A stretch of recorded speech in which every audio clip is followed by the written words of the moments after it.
obviously I'll introduce you. Everybody knows who you are. But I do want to start, Santana, with some of the stuff you're doing. Let you plug some of what you're doing, because I see you popping up on Instagram, see you over here doing stuff. Tell people what you are doing and where they can get your stuff. I mean, right now, man, I'm just staying busy with the game that I love, man. You know, I'm very fortunate that the Washington football team has, allowed me to, stay tuned in and be able to kind of share my insight each and every week.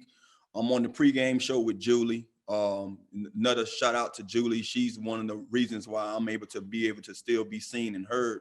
So I'm on the pregame show before every game with Julie, talking on 980, just leading the fans and everybody up. I think into kickoff, I believe. Right. And then post game, I does the NBC show with Jordan and B. Mitch. And, right. You can always tune in or catch me on social media on 8 to the 9, or just type my name in and you can see it. And then Facebook also. But I also got a little commercial that we were just talking about. That's right. With Unibet. So and I'm just fortunate, man, to be able to still cover this game and be here in Washington doing so. Yeah, and to make no mistake, when you say and I know what you're saying about Julie's giving you the opportunity, you get those opportunities because people, one, like what you have to say and they like dealing with you, but when you're seen and heard, it's because what you say and what you say is worth hearing. So that's, to me, it starts there. If you couldn't provide that, you're not getting these opportunities. So we'll go there. And just kind of just to piggyback off of that, that's why I've always tried to, be as real as I can be too. Like, don't get me wrong, man. It takes a lot to do what you guys do. Like, I didn't go to school to be a journalist, and so I give my perspective as a player. Now that I'm not a player anymore, I have to kind of tap into some of those skills that you guys have by doing my research and following a little more, up close than I would have as a player. So like I said before, I tip my hat off to you guys who've been this person your entire lives. Like, this is what you want to do. This was your dream job. And it's not easy. People might say, oh, I get up there and talk football. And no, it's not easy. It's not easy. You should get a lot of credit for what you do. Well, and it's funny too, because as you know, and what I've learned over the years is sometimes you think you know something, and then you talk to the people who were involved in a play and you realize, I didn't know anything. None at all. Yeah. So, but I did want to start too with, and this was a couple weeks ago, but the Sean Taylor celebration, and you were there, and everybody knows what Sean meant to you. And I'm curious, and I know there was a lot of brouhaha, controversy over how it all unfolded, but I'm curious for you to see it, to be a part of it. What did it mean? Well, fortunately and unfortunately, so should I say unfortunately, but fortunately, I wasn't really a part of everything that went on. Now, I was there. Right. I was around, but I didn't get a chance to see the street reveal. I ride the street all the time, so I've seen it, you know what I mean? And I didn't get a chance to go down on the field to celebrate, the alumni and all that and be there with his family. I gave Peter a text because right after I did my spot, my little pregame show, I have to get on the highway and punch it over to NBC so I can be ready for the postgame show. So I missed all that. But if you know me, I'm not big on having to be in the spot or be in the place, Right. I'm happy that it was done. I think that's why I asked you that. Yeah. Yeah, it was long overdue. And like I said before, it's crazy, man, because I think about this stuff now more than I did when I played the game. Like, people fail to realize if some guys play this game and say, man, I want to be known as a legend. And I played the game to say, look, if I handle my business, all that stuff should come. You know what I'm saying? And that's how I've always played and lived. Everything I do in life, if I do what I'm supposed to do, I shall be remembered for doing that in a good light. And so when it comes to Sean, that's all we can do is have his legacy live on. And it's great to see his daughter was to be a part of it. Like I said before, when he passed, she was so young. She didn't know none of that stuff was going on. She didn't know how people felt about her father and the way he played this game. She didn't know how people loved him or the person that he was, his family and friends. So now that she's older and she has a chance to carry on that legacy and be able to appreciate all the fruits of his labor, it's great. So I was, that's what put a smile on my face. That's what gave me, those goosebumps, just seeing her there and being able to take part in everything.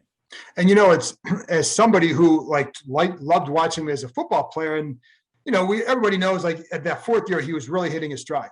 But what I still go back to with him is how perfect he would be. And I say in almost any era because he could play so much. But in this modern era, with his speed and instincts to play and to disguise coverages the way he could, it's like I still sit there and wonder, like, oh, what would he have looked like at age 32, 33 as a player? Because you know that he would still be able to do certain things. But I do think about that a lot. Yeah, he was a freak of that athlete. You know, people look at Randy Moss and say, you know, they called him a freak. You look at Javon Curse, they called him a freak. Those guys played their position before their time. They were something that they haven't seen at those positions. That was Sean Taylor. Sean Taylor can line up at receiver. He can line up in the backfield. We was putting him on offensive plays in the goal line. He can play corner. We would be in one-on-one drills, and all I want to do is go against my cornerbacks out there. And Sean was like, no, 10, I want something. And I'm like, why? He's like, because I need this, you know, and he would go against David Patton. God rest the dead, both of those guys gone now. He would go against David Patton every practice. And Dave used to be like, Tanner, man, come get this young buck off me. And I'm like, I don't want no parts of him, you know, because I just knew the kind of competitor he was. But he was a freak of an athlete. And, you know, I question it too, because folks like, oh, he wouldn't be able to play today because of the way God, he'd be great. And I'm like, screw that. Sean was a smart person. He would have been able to adapt to anything, but his athleticism alone would have been superior enough for him to play as long as he wanted to, because he was just that type of ball player. Right. And that's why I say, like, you know, and his ability to disguise coverages for any defense would have been a plus, even at this stage, because I think what I really liked in that last year that he played was how the mental side was catching up to the physical side. And that's what would have catapulted him into an all-time great. And you know, the other thing, Santana, too, and I even tweeted this that day, is all these people who talk about how, like, oh, Sean was my favorite player. Hey, you want to play special teams? No, man, I'm not that. That's why I think that's what separated that guy from everybody else, was this desire to play special teams. He did it all. Yeah, he was a football player. He was the modern era football player. Like, look, you need help. Sean asking, hey, what can I do? You know, he was that kind of guy. Yeah, absolutely. So let's turn to this team right now. And I'm curious, like, what you've seen. We know the record. We've seen what we've seen. What have been your take on this season so far? Well, first, if you had to ask me leading into this week or before this week just passed, I would be like, it's a lot of guys playing game, but not playing the game to the caliber that we expected, you know, especially on the defensive side. I mean, we give a lot of, you know, flack to the defensive front, but if you really look closely, you know, despite a game or two early in the season, they haven't been playing that bad. Now they have been doing some things not in, you know, unison with each other, but, you know, you got guys getting double teamed. You got guys probably trying to make a play more so for themselves than not in tune with the play call. So, yeah, you might call some of that, but it's just all over the board when you look at the defense. You look at our front four was the guys that we was going to depend on, but then you look at the drop off in the linebackers position, then especially in the secondary. I mean, to me, that's hard to watch because I was a receiver. I pay close attention to those guys more than I pay attention to anybody when I'm watching us play. And I'm like, our DBs they can be beaten. Like I watch them and I'm like, okay, if you're playing off of me, I'm going to beat you. Then when you pressing me, they not putting their hands in the right place. So it's just hard to watch them. And then you watch them in Green Bay and it looked totally different. It looked totally different. Like I finally saw a defense playing, even though, you know, you're going against, you know, Aaron Rodgers, who's can be possibly one of the best that played the position. They still look better. And you was without William Jackson III, and then you move, you move Landon to linebacker. So I'm saying to myself, scratching my head, like, you got some guys that you're not having at their natural position, and one guy that we paid a lot of money to come here who's not even playing, and these guys looked better. So hopefully going forward, I can see that kind of output again from that defense. Offensively, I didn't give him no chance coming to the season. I think my only hope was that Fitz can be Fitz for 17 weeks, and he didn't even last 1 week. You know, he didn't even last one game. And then to see Heineke come in there and surprise everybody and just give us heroics, it seemed like they flat his tire the past 2 weeks before Green Bay, and then now he showed you that again in Green Bay. It's a great story going on with Heineke, but I still feel like he's a great backup. You know, Right. he's a great guy that you can depend on if your guy gets nicked in the game. But for our offense to be overachieving for, you know, half of those first 6 weeks, you know, it was great. But you have to win games. You know, Yeah. we don't give you gold medals or No. ribbons for overachieving. No. You look at the win-loss column at the end of the day and say, how many games have you won? Absolutely. I want to go back to defense first, because William Jackson, to me, he doesn't look comfortable with how they're asking to play. When you're a receiver, and this is what you say you look at, how many receivers are looking at him and saying, I know he doesn't look comfortable with it. I can now do something. Confidence is key. Confidence. I didn't mean to cut you off. Confidence is key.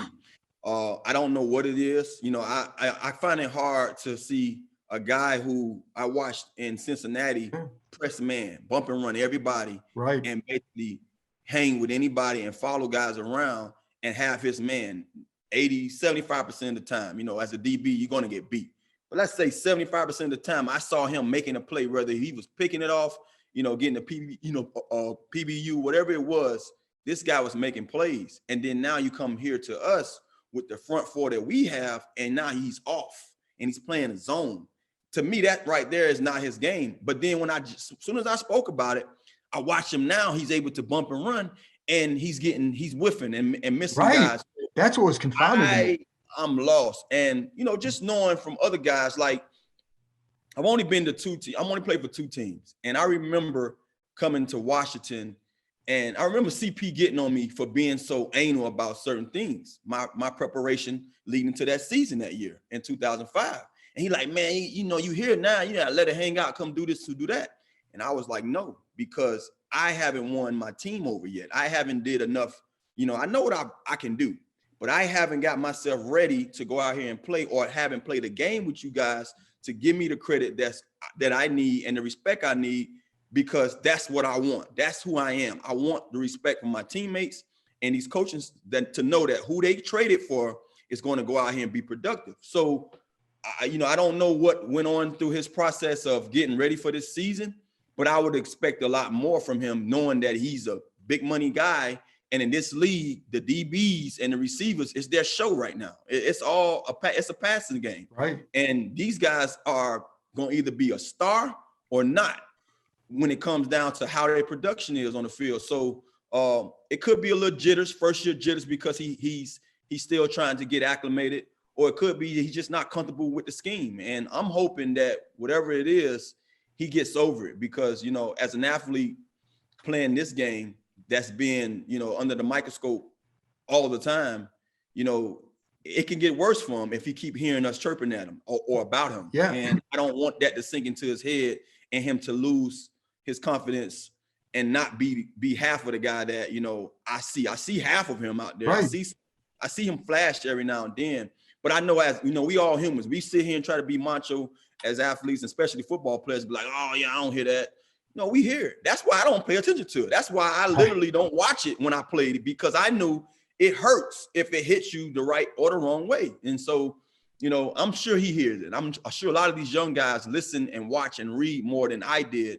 And that stuff can really build up and have you go out there and really press and not be yourself. Well, especially in the social media age too, because all you have to do is, if they have, I like when players say I deleted my account, because then it's like, then you're staying away from the nonsense or people who don't know what's going on. And in some cases, maybe they do, and they still ripping you. And it's funny you bring up the whiff, because that happened against Kansas City. He finally but he opens his hips so early on that play, but then he tries to get his hands on him and he doesn't. And that's his game, is getting the hands. But it's also like, as a receiver, if you see a guy with impatient feet, you're going to probably take advantage.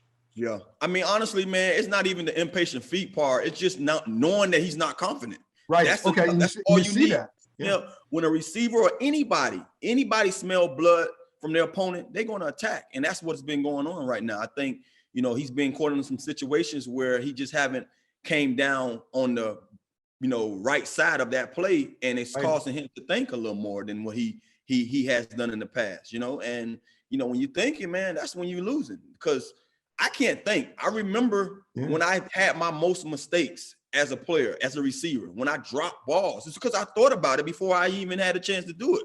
And the ones that I caught, it's because instinctively I went and made the catch because I didn't even know how it was going to come, but it surprised me. Especially when I had quarterbacks that I wasn't sure of. Man, Right. That's when I pressed the most because I wasn't sure that guy. I wasn't sure the ball was going to come where I needed it. I wasn't sure he's going to hit me out that plant. And when I watch DBs, and especially our team right now, especially our defense, I just see a bunch of people out there thinking, a bunch of guys not working in unison together. And to me, I think it's been 2 weeks that it showed up that they have played a lot better, and they both resulted into L's. But if they can continue that style of play going forward, it can turn some things around for us.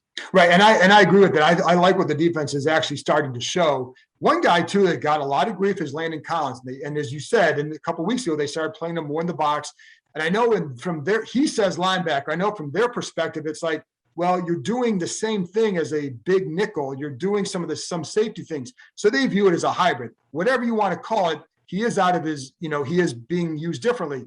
You were someone that had to go from outside to inside too, and your role changes.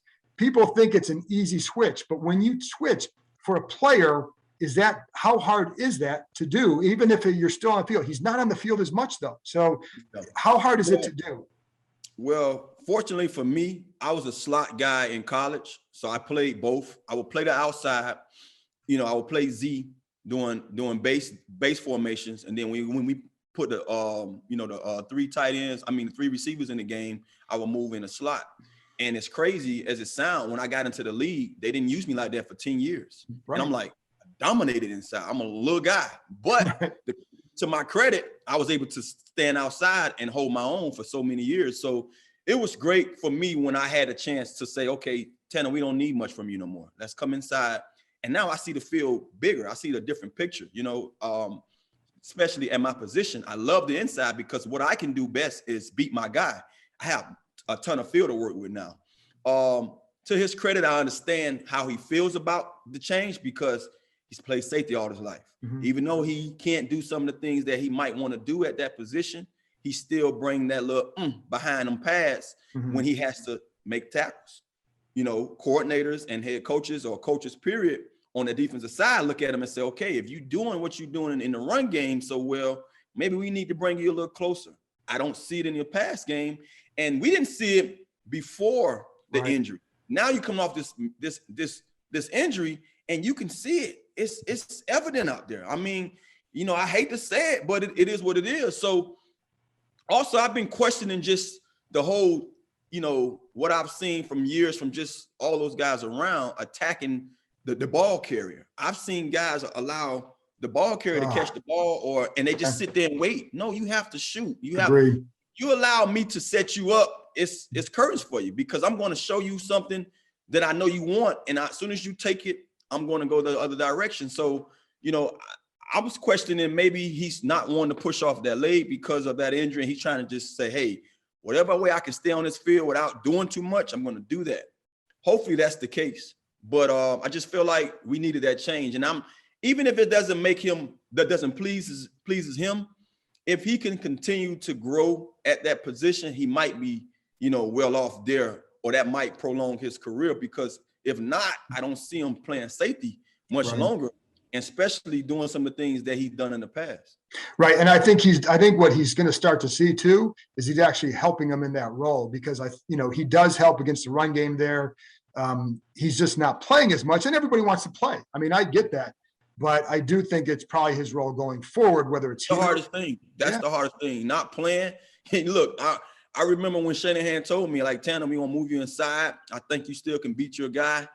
And I don't want to use you as much. I looked at your reps, and as a starter, you barely getting the ball. And that's the league I was in back then. I was the number one guy and barely getting the ball. And he like, so, I don't want to burn you out. You getting up there in age. And I remember we had McCaffrey and those guys, and I feel like we left them outside and burnt them out when we wasn't using them. I could bring you inside, bring you in on third down, and you're going to be in a read. It didn't sound right, but guess what I said?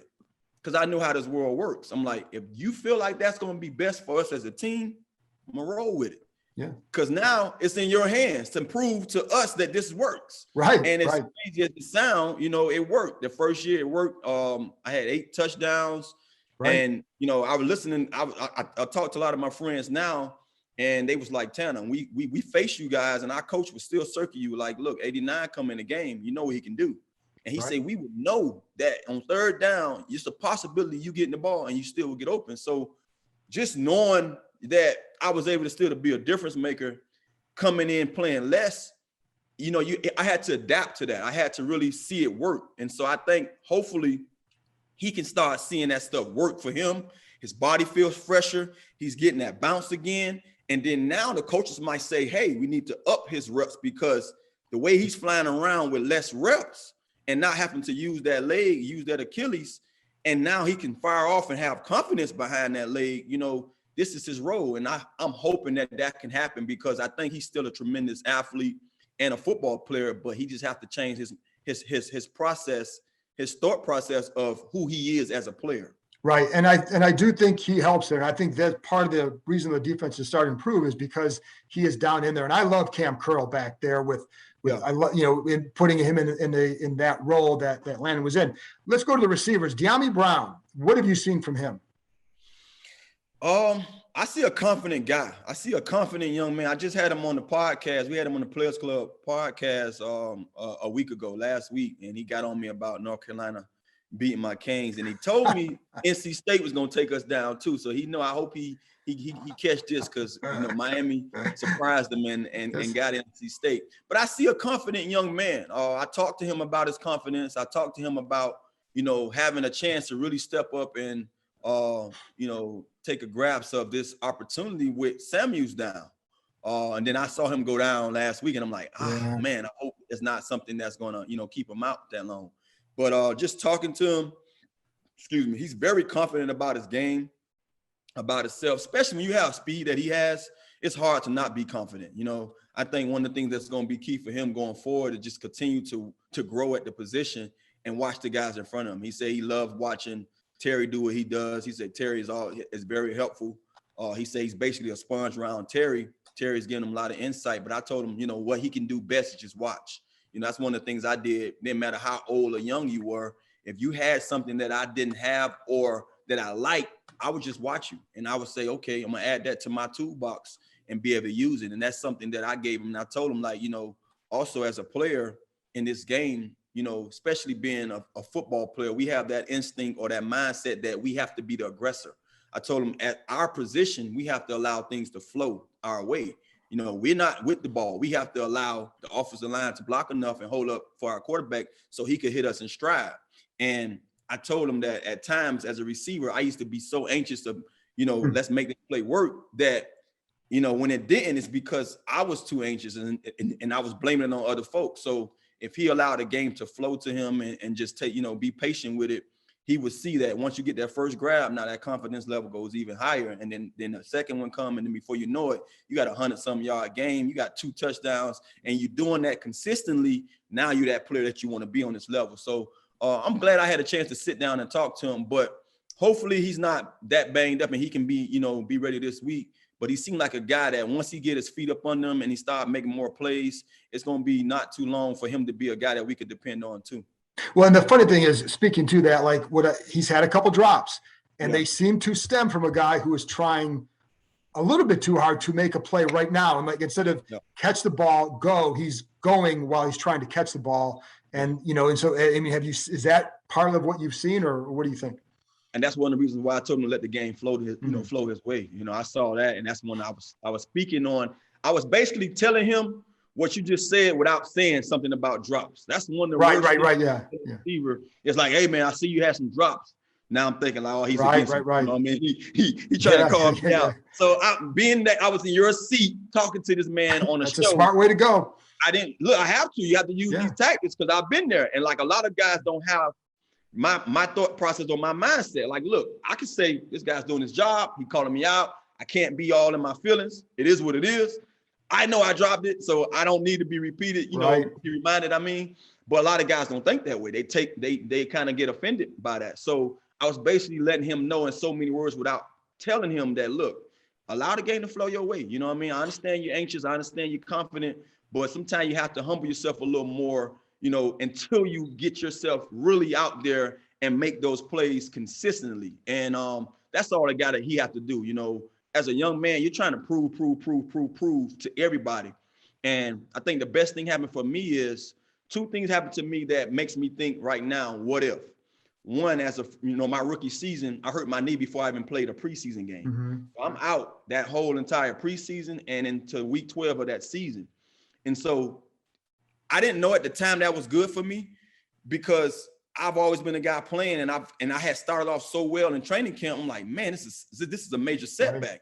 And then two, the second thing happened is that I had veterans that believed in me, but they never told me that. They always doubted me and said, what, you know, so they say, Santana. You know, I had Mo Lewis, man. I haven't seen Mo Lewis since I left the Jets, but I always bring him up because he don't know how much he meant to my career because he doubted everything about me. And he was doing it jokingly, and I didn't take it as a joke, you know. And me and Marvin Jones are family, and he knew that Marvin was close to me as an uncle. And so he would go, him and Marvin would be joking around with me, and he'd be like, Marvin, he ain't showed me nothing yet. So you got to show me something. And I took that to heart. And before you know it, I was always trying to prove to him that I was that guy, you know. So every game that I did something well, he would come and gave me that pat, like, okay, I see a little bit, but you got to show me again. And then it was the next week, I do it again. He's like, okay, and you got to show me. And before you know it, he left me alone. And that was to me, okay, I'm here, you know, because Mo Lewis left me alone. Right. I've been watching Mo Lewis all my life, you know. So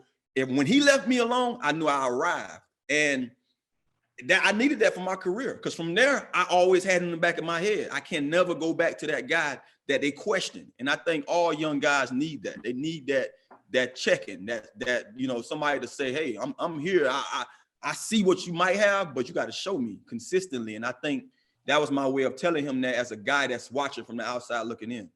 Two more things, and I always appreciate your time. Dax Milne, have you seen much from him? And I ask about him because I think he's a guy in the second half of the year that they're going to try and work in a little bit more. But have you seen enough from him to offer much of a thought? I always ask about him because I hate, you know, I say his first name well, and I'm like, how you pronounce his second name? You know, his last name, how you pronounce his last name? And guys laugh at me because he's shown up. When they throw the ball to him, he finds a way to come down with it.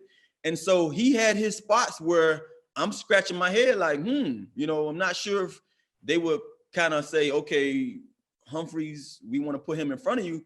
I still like Humphreys too, but yeah. Dax has definitely had some flashes here and there that has caught my eye. And so I'm hoping that we can find a way to work all these guys in more, because one of the things that I questioned, just knowing what we have, you know, I'm never tired of seeing Terry work because I think it's just incredible what he does.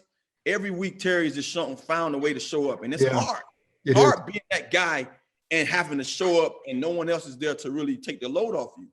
But hopefully, our quarterback, knowing that he's doing a lot, hopefully he can take a lot of that pressure off, because I've been seeing Humphreys, you know, show up, and I've been seeing Dak show up. And so I'm hoping that going forward, that the coaches start saying, hey, we need to go after these guys a little more, especially in the inside, because these are your safety nets. When we don't have this tight end that we can depend on, and by the way, our tight end has stepped up and did a tremendous job also, but those slot receivers have shown up a lot, and I'm hoping that we can kind of take advantage of that. So I see Dax getting a lot of burn going forward, just because we don't have a lot of guys out there. Right. And depending on how Diami is, you know, with his injury, Dax might get his number called a lot this week. And that's why I asked, because I know that there are some people there, he's kind of opened their eyes a little bit, like he seems to get open a lot. So that's why I say I think he could be somebody, I don't know how to what level, but I think he could do more. Last thing then on the quarterback thing, and you brought it up, and you know, your thoughts on Taylor. When you have, like, if players view, because I'm assuming how you view it is going to be how some others are going to view it. Yeah. When players view a guy like that, if they just view him that way, how does that impact anything? Does it impact you going into a game? Does it impact you during a game? Or are you able to separate and say, well, we got to make plays for this guy?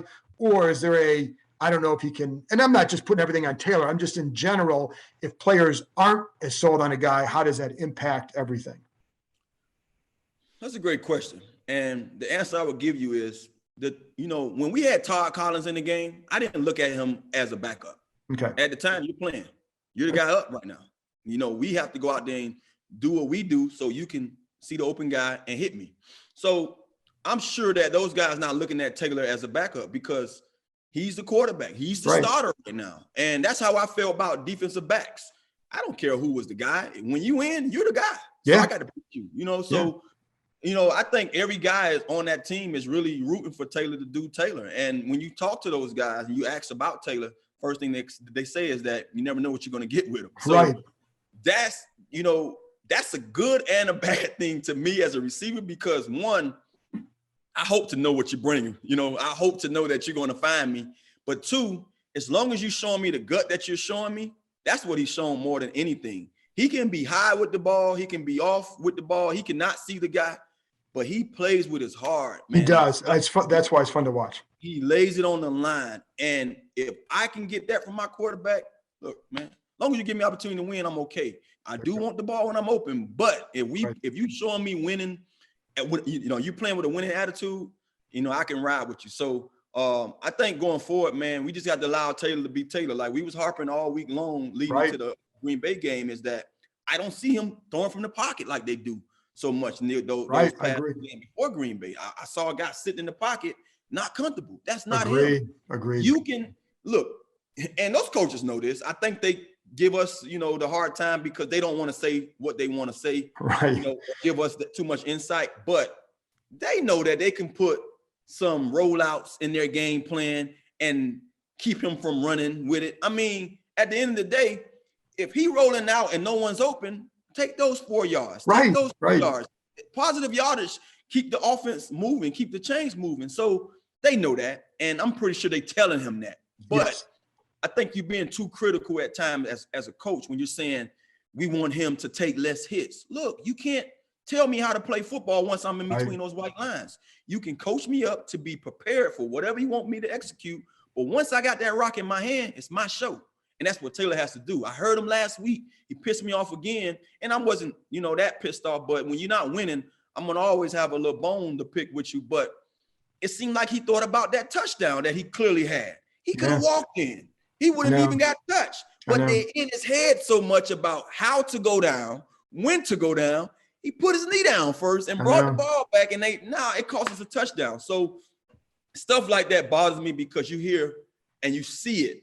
It's right there blatantly in front of your face that this guy is thinking because of some of the things he's been taught or told at work or in practice, and it comes out in the game. And you don't want him doing that, man. He's naturally a football player. Let him naturally go out there and play the way he knows how, because it's going to only help us win. And if he goes down, not saying that I want to see him go down, knock on wood. Right. If he goes down, then hopefully, because what you're saying you're doing is making sure those guys are prepared, whatever position they in first, 1, 2, or 3, hopefully we got Kyle Allen sitting there ready to go and be the backup or be the next guy up.